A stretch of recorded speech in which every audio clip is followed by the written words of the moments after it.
ఈరోజు ఎన్నికలకు ముందు చెప్పాను, ఎన్నికల తర్వాత చెప్తున్నాను. ఈరోజు ప్రతి ఒక్క సెషన్స్లోనూ నేను మాట్లాడుతున్నాను. మన రాష్ట్రంలో ఈ మాదక ద్రవ్యాల వలన యువత ఎంత నష్టపోతూ ఉంది, అది ఏ ఏ రూపాల్లో వస్తూ ఉంది అనేది శాసనసభ సాక్షిగా ప్రభుత్వం దృష్టికి తీసుకుపోతున్నాను. దాని మీద పోరాటంలో ఏ విధంగా ఎన్నికల ముందు వాగ్దానం చేస్తున్నామో ఆ విధంగానే పని చేస్తున్నాము. దీనిలో భాగంగా కలెక్టర్ గారిని కలవడం జరిగింది, లోకల్గా కడపలో ఎస్పీ గారిని కలవడం జరిగింది. ఆ రోజు మహిళలు వచ్చేసి ఈ యొక్క పెయిన్ కిల్లర్స్ వల్ల మా పిల్లోళ్ళు ఇబ్బంది పడుతున్నారు, వాళ్ళ వల్ల మా కుటుంబాలు అతలాకుతలం అవుతున్నాయి, మమ్మల్ని పిల్లోళ్ళు వచ్చేసి ఈ యొక్క డ్రగ్స్ యొక్క ప్రలోభం వల్ల వాళ్ళు ఇంట్లో పేరెంట్స్ని కొట్టడం కానీ, దొంగతనాలు చేయడం కానీ, క్రైమ్ చేయడం కానీ జరుగుతూ ఉంది అని చెప్తే దాన్ని ఎస్పీ గారి దృష్టికి తీసుకుపోయి కంప్లైంట్ ఇవ్వడం జరిగింది. ఇంకా యాక్షను పెద్ద ఎత్తున జరగాలనే ఉద్దేశంతో దీన్ని డీజీపీ గారి దృష్టికి కూడా తీసుకుపోవడం జరిగింది. అంతకుముందున్న ద్వారకా తిరుమలరావు గారి దృష్టికి తీసుకుపోవడం చెప్పి ఇప్పుడున్న కొత్త డీజీపీ గారి దృష్టికి తీసుకుపోవడం జరిగింది. నార్కోటిక్స్ కోసం స్పెషల్గా ఒక వింగ్ తయారు చేసేసి ఈగల్ టీం పెట్టారు రవికుమార్ గారు. ఆయన దగ్గరికి కూడా పోయి ఈ విషయాన్ని పర్సనల్గా చర్చించడం జరిగింది.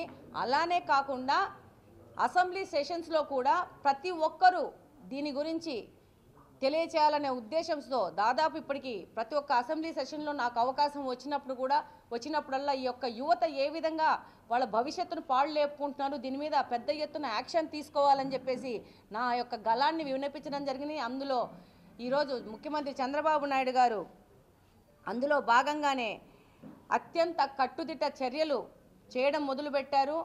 దానిలో భాగంగా ఈగల్ టీం అని చెప్పేసి ప్రత్యేక విభాగాన్ని తెరిచి ప్రారంభించి దాని ద్వారా ఈ మధ్య మీ అందరు మీడియా ప్రతినిధులు ప్రసారం చేశారు, రాష్ట్రం మొత్తము మెడికల్ షాప్స్ మీద దాడులు జరిగాయని.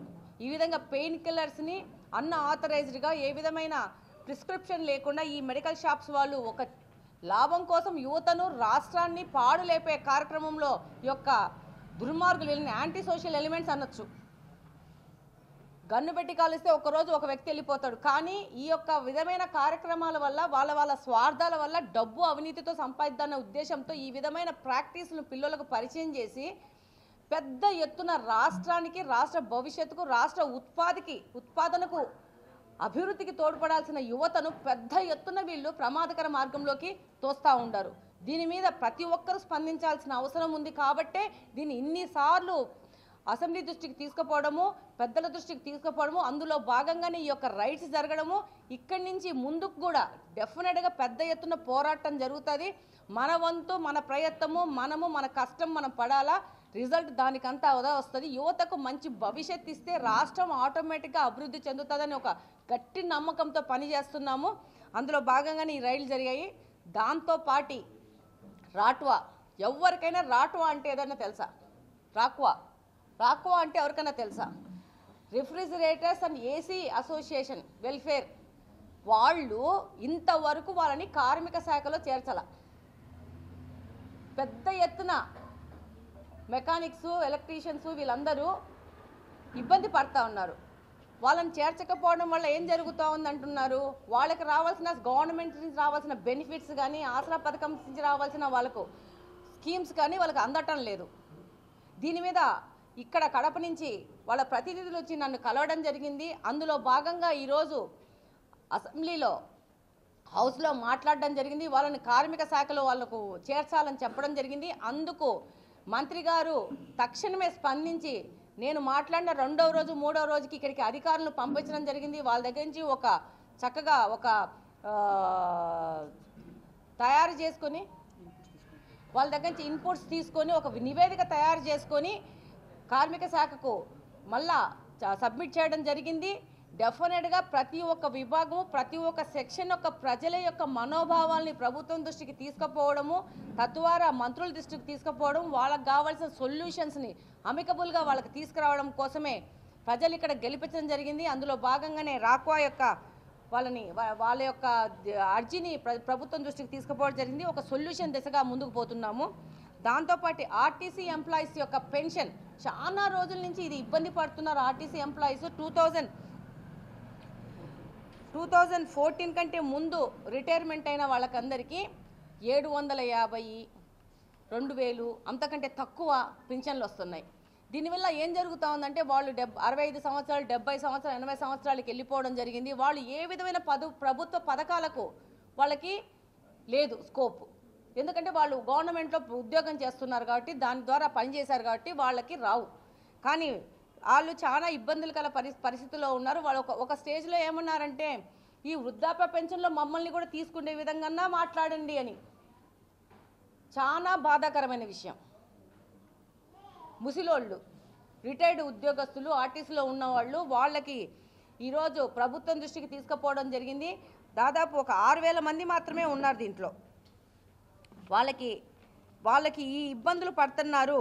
వీళ్ళకి 2000 నుంచి దానికంటే తక్కువ పెన్షన్లు వస్తాయి. వాళ్ళకు జీవన భృతి వాళ్ళు కూడా ఎక్కువేం అడగట్లేదు, 5 నుంచి 6000 అడుగుతున్నారు. అట్లీస్ట్ అది లేకపోతే మమ్మల్ని వృద్ధాప్య పింఛన్లో కన్నా తీసుకోండి అని అడుగుతున్నారు. డెఫినెట్గా ప్రభుత్వం దీని మీద సానుకూలంగా స్పందిస్తుందని నేను ఆశిస్తున్నాను.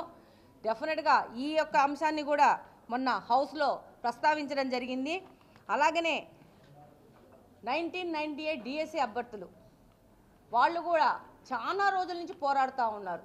1998లో డిఎస్సి ఎగ్జామ్ రాసి సెలెక్ట్ అయిన వాళ్ళు 2-3 సార్లు ఈ యొక్క మెరిట్ లిస్టు మారిపోవడం వల్ల వాళ్ళకి ఇమ్మీడియట్గా వాళ్ళని తీసుకోలేదు. వాళ్ళు 2-3 సార్లు హైకోర్టుకు కానీ సుప్రీంకోర్టు కానీ పోరాడి వాళ్ళకు ఫేవర్గా జడ్జిమెంట్ వచ్చినాక మొన్న 2023లో వాళ్ళకి నియామక పత్రాలు ఇచ్చినారు. ఈ లోపల 25 సంవత్సరాల కాలాన్ని వాళ్ళు నష్టపోవడం జరిగింది.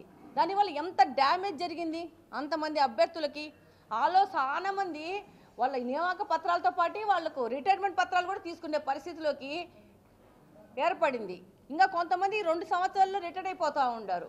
ప్లస్ వీళ్ళకి ఏమైందంటే మినిమం టైం స్కేల్ వలన వాళ్ళకి 11 నెలల మాత్రమే జీతం ఇవ్వడం వల్ల వాళ్ళు అట్లా కూడా ఇబ్బంది పడుతున్నారు. కాబట్టి ఈ విషయాన్ని కూడా మంత్రుల దృష్టికి ముఖ్యమంత్రి గారి దృష్టికి అసెంబ్లీ సమావేశంలో తీసుకుపోవడం జరిగింది. వాళ్ళ రిక్వెస్ట్ ఏంటంటే 12 నెలలు మిగతా వాళ్ళకి ఎలా వస్తుందో అలా మాకు జీతం రావాలా, దాంతోపాటు మా యొక్క రిటైర్మెంట్ ఇంకొక 2 సంవత్సరాలు పెంచి 62 సంవత్సరాలు తీసుకుపోవాలి. మొన్ననే చంద్రబాబు నాయుడు గారు ఆశా వర్కర్లకి యొక్క రిటైర్మెంట్ 62 సంవత్సరాలు చేశారు. మమ్మల్ని కూడా ప్లీజ్ కన్సిడర్ చేయండి అని ప్రభుత్వం దృష్టికి తీసుకుపోండి అని చెప్పి వాళ్ళు చెప్పడం జరిగింది. వాళ్ళు ఏ విధంగా కోరుకున్నారో ఆ విధంగానే ప్రభుత్వం దృష్టికి తీసుకెళ్లడం జరిగింది. డెఫినెట్గా ప్రభుత్వంలోని పెద్దలు సానుకూలంగా స్పందిస్తారని తెలియజేస్తున్నాను. దాంతోపాటు హోమియోపతి కాలేజెస్ గురించి మనకు హోమియోపతి కాలేజు చాలా ఇబ్బందుల్లో ఉంది. దాదాపు 100-120 మంది దాంట్లో పనిచేసే వాళ్ళు ఉంటే ఈరోజు 40 మంది మాత్రమే పనిచేస్తున్నారు. చాలా తక్కువ మంది గ్యాప్, చాలా మంది పోస్టులు ఖాళీగా ఉన్నాయి. ఈవెన్ నాకు హోమియోపతి కాలేజ్ నుంచి వచ్చిన వాళ్ళు వాచ్మెన్ కూడా లేడు మాకు హోమియోపతి కాలేజీకి అని చెప్పి ఎంత నెగ్లెక్ట్ జరిగిందంటే గత 5 సంవత్సరాల్లో ప్రభుత్వ పాలనలో ఏ దాన్ని వదలలేదు వాళ్ళు. మనము ఇక్కడి నుంచి 2 మెట్లు పైకి ఎక్కాల, తర్వాత 4 మెట్లు పైకి ఎట్లా అభివృద్ధి అలా వెళ్ళాలా. వీళ్ళేం చేసినారు, 4 మెట్లు ఉన్నదాన్ని ఒక్కొక్క మెట్టు దించుకుంటూ వచ్చేసేసి ప్రతి ఒక్కదాన్ని ఈరోజు మళ్ళీ దాన్ని హెల్త్ మినిస్టర్ సత్యకుమార్ వారి దృష్టికి తీసుకుపోవడం జరిగింది. డెఫినెట్గా దగ్గరలో రిక్రూట్మెంట్స్ జరుగుతున్నాయి. ఈ యొక్క చిన్న మౌలిక వసతుల కల్పనలో ఉన్న ప్రాబ్లమ్స్ కూడా సాల్వ్ చేసి డెఫినెట్గా హోమియోపతి కాలేజ్ని ముందుకు తీసుకెళ్తాము, దాన్ని పర్ఫెక్ట్ మోడల్లో ముందుకు తీసుకెళ్తామని చెప్పి ఆయన మనం అడిగిన ప్రశ్నకు సమాధానం కూడా ఇవ్వడం జరిగింది. దాంతోపాటు నిధులు కూడా కేటాయించినారు రిమ్స్ హాస్పిటల్లో. దాని మీద కూడా పరిశీలించేసి త్వరితగతిన ముందుకు వస్తారని చెప్పారు. ఇప్పుడు ఒక 4 కోట్ల 5 కోట్ల నిధులు కూడా ఇప్పుడు శాంక్షన్ చేసేసాము, ముందుకెళ్తామని చెప్పి మినిస్టర్ గారు చెప్పారు. దాంతోపాటు మహిళల భద్రత గురించి కూడా మాట్లాడడం జరిగింది. మేము దాంట్లో చెప్పాము, మహిళల భద్రత మహిళలు కూడా తీసుకోవాల్సిన అవసరం ఉంది. ఎవరికేం భయపడాల్సిన అవసరం లేదు. 2024లో ఉన్నాము. మహిళలు అనేవాళ్ళు మల్టీ టాస్కర్స్, మగవాళ్ళతో పాటు ఈక్వల్గా ఉద్యోగాలు చేస్తున్నారు, వ్యాపారాలు చేస్తున్నారు. ఈరోజు మీరు గమనిస్తే సునీత విలియం గారు స్పేస్కి వెళ్ళేసి చక్కగా వచ్చారు. ఎవరన్నా మగవాళ్ళు వెళ్ళారా? అన్ని రోజులు ఉన్నారా? ఏమాత్రం భయపడకుండా అదే చెప్పాము. మహిళలు ఏం భయపడాల్సిన అవసరం లేదు. We're there. మీకు ఏదన్నా కష్టం వస్తే పలకడానికి, మీకు వెనక ఉండి పని చేయడానికి, మీకు తోడుగా ఉండడానికి మాలాంటి మహిళలము ఎమ్మెల్యేలము చాలా మంది ఉన్నాము, ఏ సమస్య వచ్చినా రావచ్చు. దాంతోపాటు మీరు కూడా ధైర్యంగా ముందుకు పోవాల్సిన అవసరం ఉంది. ఈ యొక్క సిస్టంలోని డిఫెక్ట్స్ మీద పోరాడాల్సిన అవసరం ఉంది. కాబట్టి మహిళల భద్రత గురించి కూడా మాట్లాడడం జరిగింది. అలాగనే ముఖ్యంగా టిడ్కో ఇల్లు దాదాపు కంప్లీషన్ స్టేజ్లో ఉండి 2019 జనవరి ఫిబ్రవరి మాసాల్లోనే కంప్లీట్ అయిపోయేసి లాటరీ వేసేసి లబ్ధిదారులకు వాళ్ళ ఇళ్ళల యొక్క నెంబర్లు కూడా కేటాయించడం జరిగింది. ఈరోజు మున్సిపల్ మినిస్టర్ నారాయణ గారే వచ్చి ఈ యొక్క లాటరీని తీయడం జరిగింది. అక్కడి నుంచి ఇక్కడి వరకు ఒక్క టిడ్కో ఇల్లు పంచలేదు. ఏంటి సమస్యలు పెండింగ్ ఉన్నాయి అని అంటే జస్ట్ డ్రైనేజు వాటర్ కనెక్షన్ ఇస్తే చాలు, మనము తాళాలు ఇచ్చేయచ్చు. మొత్తం టైల్స్ అయిపోయినాయి, లోపల అన్నీ అయిపోయినాయి, డోర్లు కూడా ఫిట్ చేసి అన్నిటికీ లాక్స్ ఉన్నాయి. సో దీని మీద మనము వెంటనే ఫినిష్ చేసేసి వీటిని పూర్తి చేసేసి లబ్ధిదారులకు అందించాల్సిన అవసరం ఉంది. ఎందుకంటే 2 బెడ్రూమ్లు తీసుకున్న వాళ్ళు లోన్లు తీసుకున్నారు. ఆ లోన్ ప్రకారం బ్యాంకులకి ఆ ఇన్స్టాల్మెంట్స్ కడుతున్నారు, రెండో వైపు రెంట్లు కూడా కడుతున్నారు. 2 పక్కల వాళ్ళకి ఆర్థికంగా భారం అవుతుంది. కాబట్టి వీటిని త్వరితగతిన ఫోకస్ చేసేసి వెంటనే ఫినిష్ చేస్తే బాగుంటుంది అని చెప్పేసి కడపలోని సమస్యను మంత్రి గారి దృష్టికి తీసుకుపోయింది. వారు కూడా ముందుకు వస్తున్నారు. ఈ యొక్క లిటిల్ జాప్యానికి కారణం ఏంటంటే గత ప్రభుత్వం యొక్క తప్పిదాలు, వాళ్ళు చేసిన ఆర్థికంగా వాళ్ళు క్రమశిక్షణగా లేకపోవడం వల్ల, ప్రతి ఒక్క విభాగంలోనూ లోటు పెట్టేయడం వల్ల, డబ్బులు లేకపోవడం వల్ల ఇబ్బంది జరుగుతుంది. కానీ ఎట్లోట్ల దాన్ని ఓవర్కమ్ అయిపోయి మనము ప్రజలకి వాళ్ళకి ఇళ్ళని ఇవ్వాల్సిన అవసరం ఉంది అని చెప్పేసి చెప్పడం జరిగింది. దాని మీద మంత్రి గారు సానుకూలంగా స్పందించినారు. ఇంకా దాని మీద పని చేయడం జరుగుతుంది. తొందరలో లక్ష్మీనగర్లో ఉన్న ఇల్లులు ఫినిష్ చేసేసి లబ్ధిదారులకు అందించే విధంగా పని చేస్తామని ఈ సందర్భంగా తెలియజేస్తున్నాం. చివరగా చాలా ఎలాబొరేటెడ్గా P4 పాలసీ గురించి సభలో చర్చించడం జరిగింది. అలాగనే వాట్సాప్ గవర్నెన్స్ గురించి జరిగింది. ప్రజల దగ్గరికే ప్రభుత్వము ఎవరు ఎక్కడున్నా ఒక టోల్ ఫ్రీ నెంబర్ కొట్టేసి వాళ్ళకున్న సమస్యలు చెప్తే ప్రభుత్వంలోని ఏ విభాగానికి కావాలో ఆ విభాగానికి చేరి ఆ యొక్క సమస్య పరిష్కార దిశగా ప్రభుత్వం ముందుకెళ్తోంది. సో వాట్సాప్ గవర్నెన్స్ని సంపూర్ణంగా ప్రతి ఒక్కరు వాడుకోవాలని కోరుకుంటున్నాను. అలాగనే న్యూ ఎడ్యుకేషన్ పాలసీ గురించి విస్తృతంగా చర్చించడం జరిగింది. చాలా పెద్దగా గొప్పగా వినూత్న ప్రక్రియలో న్యూ ఎడ్యుకేషన్ పాలసీ వస్తూ ఉంది. దాని మీద మమ్మల్ని అందరినీ ఎమ్మెల్యేలందరినీ లోకేష్ గారు కూర్చోబెట్టుకోవడం జరిగింది.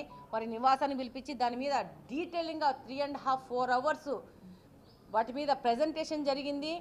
దాని మీద మాకున్న డౌట్స్ ఎక్స్ప్లెయిన్ చేయడం జరిగింది. వచ్చే సమస్యలను కూడా ఎలా సాల్వ్ చేయాలా, అలాగే ప్రజల్ని దీని మీద ఎలా వాళ్ళని ఈ ఎడ్యుకేషన్ సిస్టమ్ ఎలా వస్తుంది అంటే రేపు కాంపిటేటివ్ ఎగ్జామ్స్ కానీ ఎక్కడికన్నా వీళ్ళు వెళ్ళి ఫేస్ చేయాలంటే స్టూడెంట్స్ రెడీ చేయాలా. ప్రైవేట్ స్కూల్స్ ప్రైవేట్స్ వాటికంటే ప్రభుత్వ పాఠశాలలు ఉత్తీర్ణత శాతమే కాదు కాంపిటేటివ్ ఎగ్జామ్స్లో సక్సెస్ఫుల్గా వీళ్ళ పార్టిసిపేషన్ ఉండాలనే ఉద్దేశంతో ముందుకెళ్తున్నారు. చాలా క్లియర్గా క్వాలిటీ క్వాంటిటీ దిశగా ఎడ్యుకేషన్ డిపార్ట్మెంట్ వెళ్తా ఉంది. దాంతోపాటు మేము పర్సనల్గా మంత్రి గారిని లోకేష్ గారిని రిక్వెస్ట్ చేయడం జరిగింది, ట్యాబులు తీసేసేయండి. దానివల్ల పిల్లోళ్ళు, నాకు కూడా 2 పిల్లోళ్ళు ఉన్నారు, ఎక్కడెక్కడ నేను ఇబ్బంది పడేదాన్ని ఎడ్యుకేషన్లో వాళ్ళకి చదువులు చెప్తున్నప్పుడు అనేది నాకు బాగా తెలుసు. నేను అదే చెప్పాను, ట్యాబులు కానీ ఫోన్లు కానీ చేతుల్లో ఇస్తే పిల్లోళ్లకు తప్పకుండా వాళ్లకు ఒక డిస్ట్రాక్షన్ అనేది ఉంటుంది. దాన్ని తీసేయమంటే దానికి లోకేష్ గారు కూడా ఏకీభవించడం జరిగింది. ట్యాబులు తీసేసి ప్రతి ఒక్క కాలేజ్ స్కూళ్ళల్లో కంప్యూటర్ ల్యాబులు పెంచుతాము అన్నారు. చాలా అది ఎంత ఉపయోగపడిందంటే కంప్యూటర్ ల్యాబులు పెంచి అక్కడికక్కడే శిక్షణ ఇచ్చేసేసి ఒక ఎగ్జిక్యూషన్లో పిల్లలు ఈ వాడాలి వీటిని. ఇప్పుడు మా ఇంట్లో కూడా మా పిల్లలకి ఇచ్చేటప్పుడు చిన్నప్పుడు వాళ్ళ పక్కన నేను కూర్చుంటూ ఉండేదాన్ని కంప్యూటర్ కానీ ఎప్పుడన్నా ఇస్తే. సో దాన్ని మళ్ళా ఎట్లా తీసుకురావాలో అట్లా తీసుకొని వస్తున్నారు. ఇది చాలా మంచి వ్యవహారము. దాంతోపాటు నేను వాళ్ళని రిక్వెస్ట్ చేసిందంటే అకాడమిక్ ఇయర్ కంటే ముందు బాగా స్కెడ్యూల్ చేసుకొని పుస్తకాలు అనేది పిల్లలకి ఇచ్చేయాలి. పుస్తకాలను లేట్ చేయకండి. ఒక అకాడమిక్ ఇయర్ స్టార్ట్ అవ్వడం కంటే 10-15 రోజుల ముందు పుస్తకాలు ఇచ్చేయాలని చెప్పేసి మంత్రి గారి దృష్టికి తీసుకుపోవడం జరిగింది. దానికి కూడా ఆయన సానుకూలంగా స్పందించడం జరిగింది. అలాగనే స్కూల్ యూనిఫామ్స్ కూడా మారుస్తున్నారు.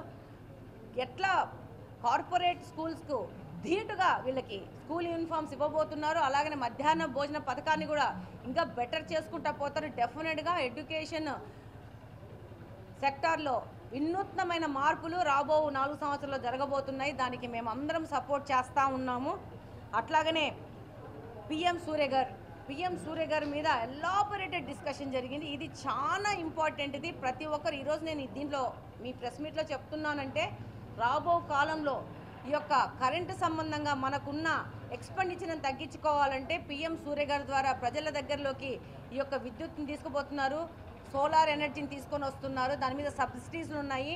ప్రతి ఒక్క నియోజకవర్గంలో టార్గెట్ పెట్టారు. 10,000 ఇండ్లకి రూఫ్ టాప్ ఇవి వేయాలని చెప్పి ప్యానల్స్ వేయాలని చెప్పేసి డెఫినెట్గా మేము దాని మీద ఇక రాబో కాలంలో పని చేయబోతున్నాము.